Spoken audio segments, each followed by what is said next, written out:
Hi, my name is Jay Sugarman, and I want to welcome you to Museum Open House. This ongoing series features and highlights many of the outstanding museums and other cultural institutions. The main purpose of most programs is to inform viewers about current and upcoming exhibits, various programs, resources, and other opportunities that are available for the general public. Today, via Zoom, we're fortunate to have as our guest Matt Beres. Matt serves as the executive director of the Arlington Historical Society, located at the Jason Russell House in Arlington. As we'll soon learn, on April 19th, 1775, the opening day of the American Revolution, the Jason Russell House witnessed the bloodiest fighting of the entire day as British troops retreated from Concord toward Boston. Let's start by meeting Matt and then hearing all about the history, preservation, and ongoing relevance of both the Jason Russell House and the Arlington Historical Society. Welcome, Matt. So delighted to be able to be here. Thank you. Very nice to be here too. It's been fascinating finding out some of the background history that I wasn't aware of relating to the Jason Russell House. Eager to hear more and have you inform viewers. But before we jump right to that, I think it would be of interest if you just briefly share a little bit more about your background, professional interest, and what your current position entails, please. Absolutely. So, as you said, I'm the executive director of the Arlington Historical Society.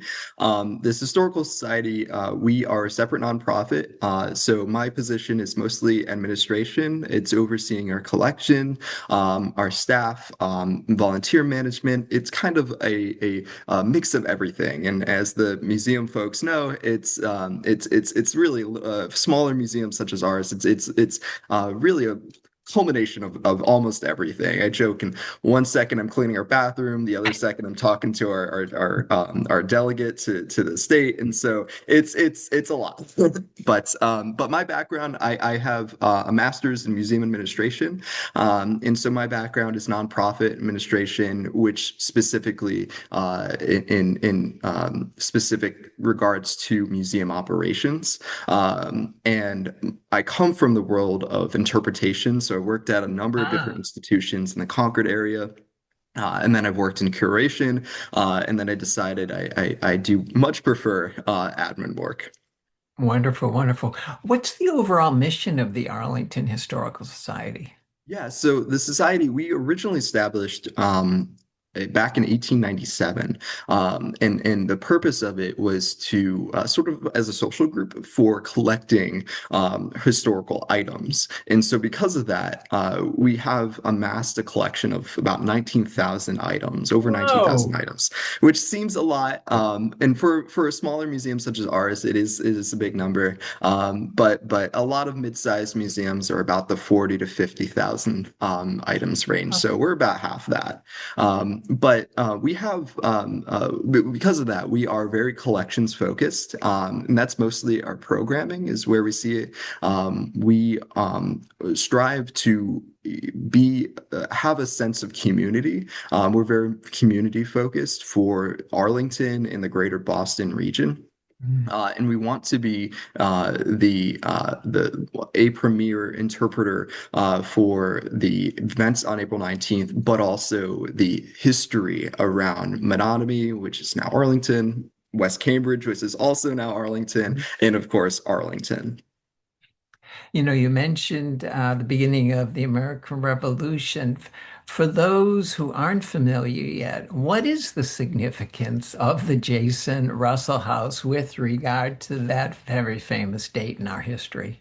Yeah. So the Jason Russell House, it's the site of the tagline. It's the site of the bloodiest battle of the first day of the American Revolutionary War. To give that in more perspective, it's the site of where most of the casualties happened. So we have approximately 11 provincials and at least three British regulars lost their life on April 19th, either directly outside or inside the house itself. Mm. But on broader scale, on Jason's property, approximately 21 provincials died on his property itself, Wow. which is over half of almost over half of all of the provincial casualties on that day. And about 70 British regulars lost their life in Menominee as a whole. Mm. And so the house itself has at least 13 bullet holes. We call them bullet holes, but scars from the battle itself. And they're still on display and they've been preserved for over 250 years. Wow, wow, that's incredible. What do we know about Jason Russell himself? So the funny thing is that we actually don't know much about him. Huh. The only thing we do know is he was a farmer. So we believe he had a probably a very small apple orchard. We believe we know for a fact he herded sheep. So he was primarily a farmer. He may have had a small plot for crops, but it was probably just enough to sustain his family. So his source of income was really his sheep and his farm altogether. It's estimated that he had about 40 acres or so of property, which was subdivided by his grandfather, who had about 100 acres at that time in about 1640. But other than that, we don't know about his politics necessarily. We do know that because he suffered a leg disability, which there's multiple sources saying one thing versus another, so we really don't know exactly what it was from, but he was 58, and his leg disability, so he wasn't necessarily qualified to work in and volunteer in the militia or the Mhm. Minutemen. So we don't know his involvement of he would have actually been involved in the Minutemen or the militia. We don't know if he was a part of the Sons of Liberty or involved Yeah. in the patriotic zeal. But we do know as a 100% fact, he did die somewhere on his property. And the story is that he died on his front doorstep. But even then, we don't know exactly where Wow. he lost his life, just because he was eventually dragged. His body was dragged into his kitchen. So. For those who aren't familiar yet, haven't had the opportunity to visit, would you briefly provide an overview of the layout and the different areas people can look forward to experiencing? So the house itself, it's was built around 1740 to about 1745, and it's a typical Georgian farmhouse. So as when you enter, you actually enter through an addition that was built in about 1860, sort of off to the side on the left. Well, when you enter the main door, which is sort of off to the left, that was an addition built in 1980. Everything over there to the left was 1980. Over to the right, that was an addition that has been added onto the house over time, sometime in the 19th century. So when you go into the house, you're going to get an overview of the battle, and sort of explaining sort of the cliff notes of everything, Mhm. with our wonderful volunteer guides. And then you're going to go into the exhibit, a permanent exhibition on the Battle of Menominee. And then from there, you're going to go actually into the kitchen, where the stories is that when Elizabeth Russell came back from out of town, saw those bodies in her kitchen. Mhm. And so you're going to start in the house, start in the kitchen, but it's two rooms on two rooms. And so you're going to go into the kitchen. There you can go upstairs, go into the kitchen chamber. There's also the main bedroom and the parlor. In all of those rooms, you're going to find the scars or the bullet holes from that battle. Wow, yeah, there's a great image right there. Sure, a highlight of visitors when they come. We Absolutely. have fortunate to have a couple of image inside. Could you just share a little bit more about the different artifacts and what we see here? Yeah, absolutely. So what we like to do is, so this is the kitchen. Over to the left, you're going to see a fireplace. Mhm. Now, a lot of these items, we get asked this a lot. Do they belong to the house itself? And unfortunately, about 98% of them don't. However, they have been donated to us and they do fit the specific time Mm. period that we're trying to interpret. And so, especially the kitchen and the room above that, the kitchen chamber. Those are definitely 18th century, approximately anywhere between the 1750s to 1775, and it shows sort of what generally it would have looked like using other historical sources to present that. Obviously they didn't have photographs back then, so we don't know exactly what it looked like, but we can replicate that with other historical items which fit the same time period. And you're going to see that a lot, and especially with other house museums, including ours. There's some things that aren't entirely accurate to the structure itself. Like you can see here in the clapboards on the side where the musket is, those aren't actually the original clapboards. Those are actually, in addition, they're 18th century. They're actually floorboards taken from another Ah, house in Arlington. And so that was the point in the 1860s and the 1870s to sort of replicate stuff like that. But of course, to pay attention to that historical time period, we try to showcase that. So we try to be as transparent as possible to show what is original, what isn't entirely original. One of the most historically accurate rooms is actually the room above that, where you can see the boards of their surviving joints, and you can definitely tell that it is absolutely 18th century. The other two nice. rooms, the parlor and the main bedroom, those are typically about the Federalist style. The main bedroom is right after the Revolutionary War, from about the 1780s, and the parlor is up to about 1810s or so. So we try to showcase how the house has evolved throughout time, because it's been lived in since about 1890. Oh, fabulous to hear. Speaking of evolving, this exhibit area, what can we look forward to seeing here? Yeah, so this is our exhibit hall. So if you enter, it's to the left of the entrance. This is an edition that was made in 1890, thanks to Hmm. a generous donor, and built it to house our amassing collection. So we do have the exhibit hall, and then below that, that's where our collection storage is. And so this room, we typically showcase rotating special exhibitions. Oh, And so currently, in what's pictured is this is actually right after the day after we put this in. It showcases its title is Untold Stories, and it's all about how the battle itself was remembered and commemorated throughout history, but also through the lenses of other historically marginalized hmm. communities. So women, patriots of color, and how they have been remembered, or we don't have any items or any perspectives written from their perspective, and the reasons behind that. So it's sort of a culmination of all of those things, and you're going to see a lot of interesting things, things that were interacted by the Marquis de Lafayette, things that were interacted by the captain of the Minutemen, and so many other things that have been interacted by other historians in Arlington throughout history. Terrific, terrific.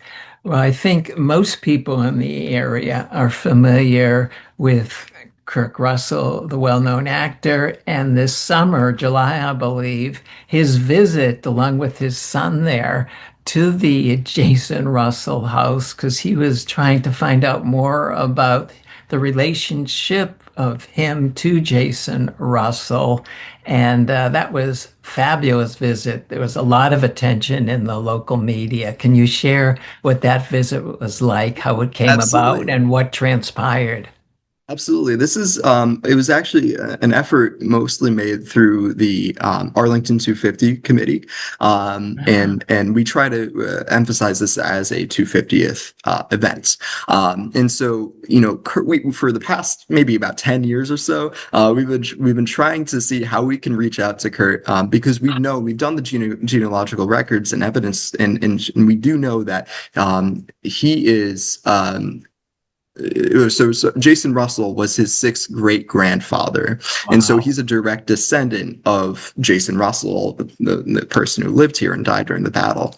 And so of course we knew about this, and with the 250th, it was a perfect opportunity to invite him over and tell him about his family's heritage.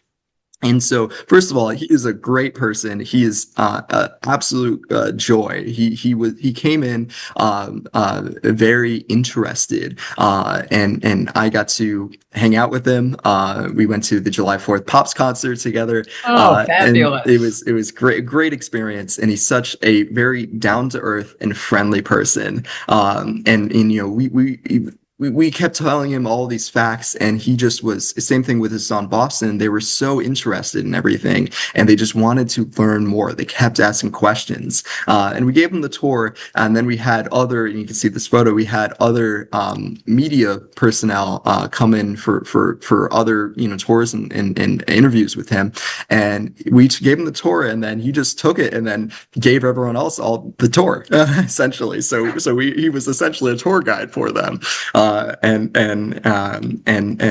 again, he's very super interested in it. And I think they were, when they walked through the house, they got emotional connection with their family. So obviously it's great for the society and the house and telling our story. But we've been trying to get him over here just so we can tell him about the story, and we're very glad that he was able to come out here, and we were able to tell him that story. Any chance that he might express interest in doing some type of project related to the house? We'd love to. And so he expressed that he is a big fan of historical movies or documentaries, as long as it's historically accurate. And he's expressed his role in Tombstone, how the actors would actually talk in the same way that they would have talked back then. Mm. And so he said that he may not be entirely interested in working on a project. He'd love to see something like that, just because I know he's a very busy person. So, but he expressed that if it were to be done, he would more or less support it as long as it's historically accurate. And so he's all about historical accuracy. And we'd love to see something in development with him, if he wants to play Jason Russell or someone. And we'd love to get that again on the broader scale, so even more people know about the true story about the events on April 19th. Terrific. Well, I know his visit caused quite the level of excitement and has increased visitorship quite a bit. And before we leave this part and move on, I just have to say, is it just consequential that his son's name is Boston? Well, it's funny, and I don't know how much I can share, but it's coincidental. He shared a story about how he used to drive past this firm essentially, and it was named Boston, the name of Boston. And he was like, "Oh, Boston, that's while his wife was pregnant. That's an interesting story. That's an interesting name. Let's call him Boston." And later he goes into the shop and the office, and he says, I named my son after you. And he's like, come to find out that Boston wasn't really like, there wasn't a connection to the actual town itself. So his family grew up. I believe he was born in Springfield, but his family is from Massachusetts, and just so sort of an interesting coincidence Yeah. of that. And of course, we're right outside of Boston too, so it's kind of an interesting coincidence. Terrific, terrific. How do you, the society, the house, collaborate with local schools, other organizations in the area? Yeah, absolutely. So there are, well, let me talk about schools first. We invite mostly the elementary school students, and we're working with the social studies department, Arlington, to get those students over here. In the past, in this past year, we've had the most amount of students here. In the past, we just had the third grade, and we sort of expand that, Nice. and we're trying to reach in better collaborate with the school department to better fit with their curriculum. Mhm. So we can highlight the battle here, but also talk about what life was like in the 18th century, and sort of fit within what they're exactly looking for. So we mostly collaborate with the public school system, and hopefully in the future we'd love to expand to the local area. And sure enough, if we get people who are interested in a field trip, we'd love to have them. So, but with the other organizations, there are a few different other organizations. First of all, there's the museums. There's the Old Schwa Mill, which is the oldest continuing mill in the entire country. Huh. It's a very interesting place. I was just there last week. So we collaborate with them. We also collaborate with the Cyrus Dallin Art Museum, which is just across down the street. Mhm. And they are the only museum dedicated to Cyrus Dallin, who is a famous indigenous activist and sculpturist. He's the person who made the Paul Revere's Ride statue in the North End. Then there's also the Armenian Cultural Foundation, and they have a collection of a library collection of first edition notebooks and things from Charles Darwin, all these other famous individuals. So there's a lot to do in Arlington outside of the Jason Russell House. I mean, this is where the first computer spreadsheet was invented. This Huh. is where Uncle Sam was born. So there's the Arlington has very rich history outside of its revolution heritage. What role do you think house museums like the Jason Russell House play in a more broader understanding of the Revolutionary War? Yeah, I've had people come up to me and say it's very tangible.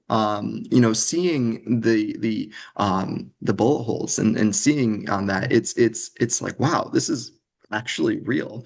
And what separates us from another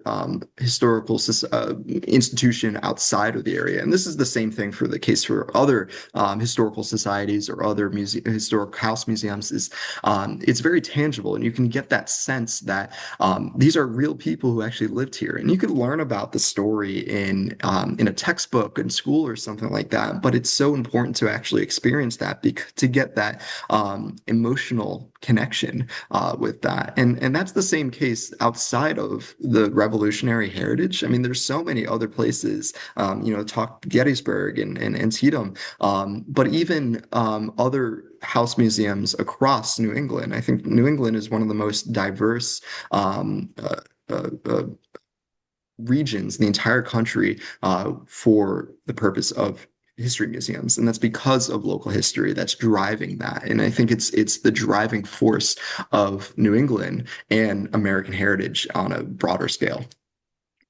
Speaking of that, what does the Jason Russell House either challenge or reinforce about popular narratives relating to Lexington and Concord?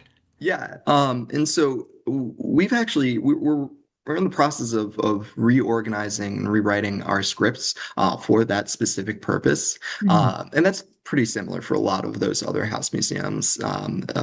But in the past, there's the famous feud between Lexington and Concord, and we could say this because we're sort of Right. outside of it, right? Right. There's the famous feud that's been around since about 1820. What is more historically significant, the first shot in Lexington or the shot heard around the world in Concord? What is more historically significant? And because of that, since about 1820, there's been that focus by a lot of journalists to focus on that in particular.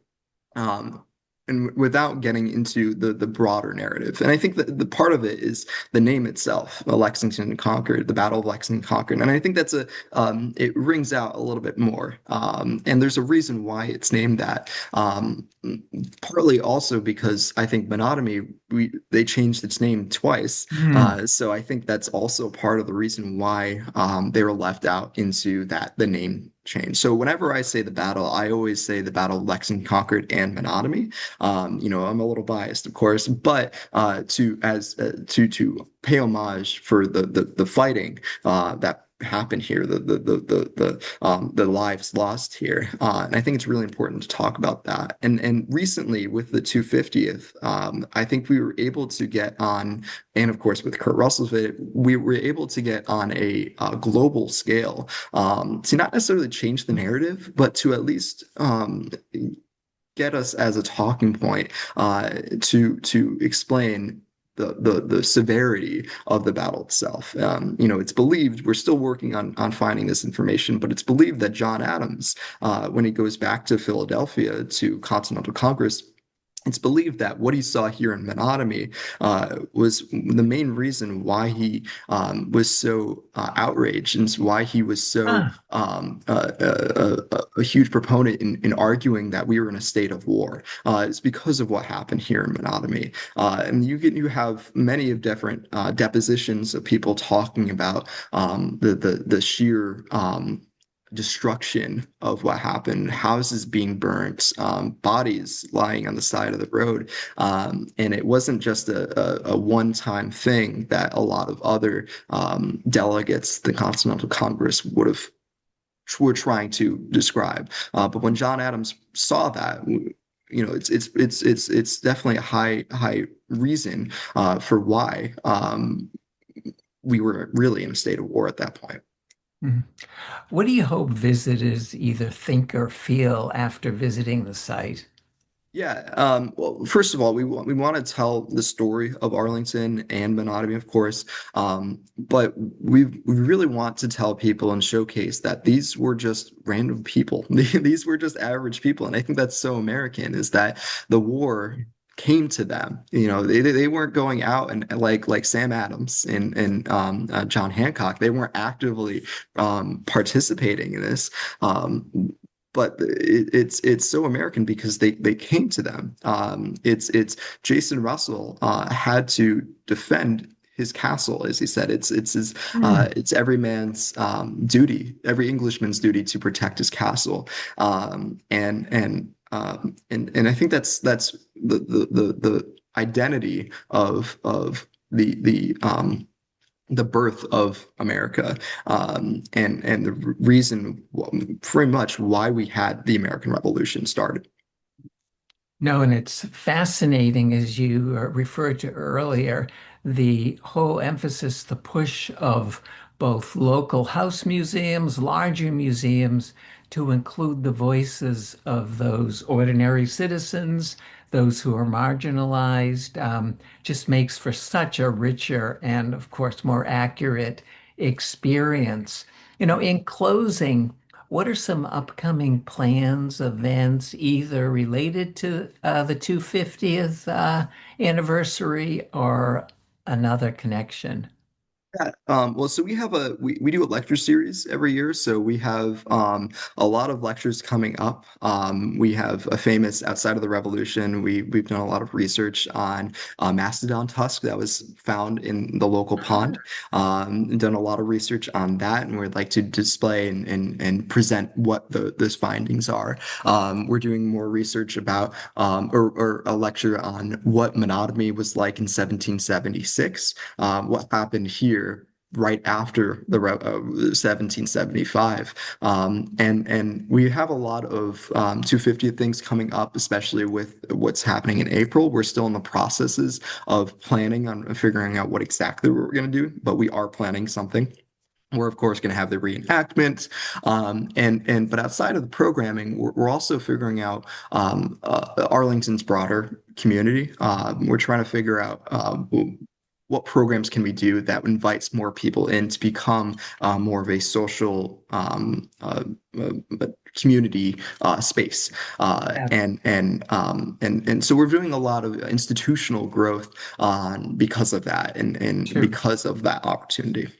Terrific, terrific. Well, we'll be sure to have your website as far as contact information so viewers and others can stay informed about the upcoming events and opportunities. But unfortunately, Matt, we've come to the end of the program. I want to thank you so much for taking the time to be here. Thank you. Fascinating hearing about the Historical Society, the Jason Russell House. Eager to visit and definitely encourage others to make their way to Arlington as well. Continued success with future endeavors. Thank you.